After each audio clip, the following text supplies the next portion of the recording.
Praise lord. మన ప్రభు అయిన యేసుక్రీస్తు అతి పరిశుద్ధ నామములో మీ అందరికి వందనాలు. సో ఈరోజు మనము ఒక వచనాన్ని ధ్యానిద్దాం. ప్రభు మనతో ఏమని మాట్లాడుతున్నారు?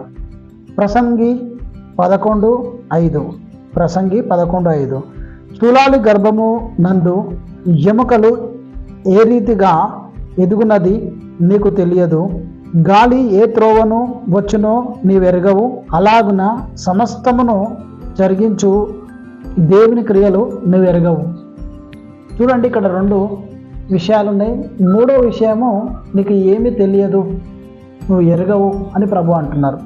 అది ఏమిటనంటే, ఇప్పుడు మనము చూలాలి గర్భంలో మొట్టమొదటిగా మనం చూసుకున్నట్లయితే చూలాలి గర్భంలో ఎముకలు ఏ రీతిగా అవి నిర్మింపబడుతున్నాయి, అవి ఎలా ఎదుగుతున్నాయో నీకు తెలియవు. ఓకేనా? నీకు తెలియదు, నీ జ్ఞానముకు మించింది అది. అట్ ద సేమ్ టైం గాలి ఎక్కడి నుంచి వస్తుందో ఎక్కడి నుంచి వెళ్తుందో అది నీకు తెలియదు. అలాగే దేవుని క్రియలు నీ పట్ల ఇక ఏం జరగబోతున్నదో అనేది కూడా నీకు తెలియదు.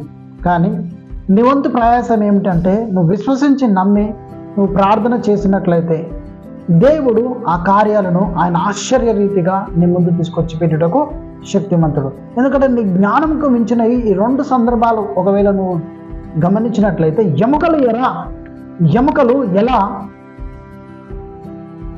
ఉత్పత్తి అవుతున్నాయో గర్భంలో, నిండు చూలాలు గర్భంలో ఎలా ఉత్పత్తి అవుతున్నాయో అదొక ప్రశ్నే కదా. సో గాలి ఎక్కడి నుంచి వస్తుందో, ఒక రూమ్లో ఒక ఫ్యాన్ కింద మనం ఉంటే, ఒక టేబుల్ ఫ్యాన్ దగ్గర మనం ఉంటే, ఆ టేబుల్ ఫ్యాన్ ఇక్కడ నుంచి ఇక్కడ ఒక రొటేషన్ రూపంలో ఇటు అటు విసురుతుంది. అది ఫ్యాన్ అయితే ఉన్న చోట విసురుతుంది. ఈ రూమ్ మటుకు మనకు కనబడుతుంది. కానీ ఒకవేళ మనకు ఈ అంతరిక్షంలో గాలి ఎక్కడి నుంచి ఎక్కడికి ఎలా వస్తుందో నీకు తెలియదని ప్రశ్నకు మనకు ఆన్సర్ ఉందా? సో దేవుడి కార్యాలు కూడా అలాగే ఉంటాయని ప్రభు చెబుతున్నాడు. కానీ మనము చూడకుండా మనము ప్రభువుని నమ్మినట్లయితే, మనం విశ్వసించి ప్రార్థన చేసినట్లయితే, మన ప్రతి సమస్య ప్రభు చేతిలో పెట్టినట్లయితే, ప్రభు మన ప్రతి సమస్యకు ఆయన విడుదల, విజయం ఇచ్చి ఆయన జయ జీవితం ఇస్తాడు.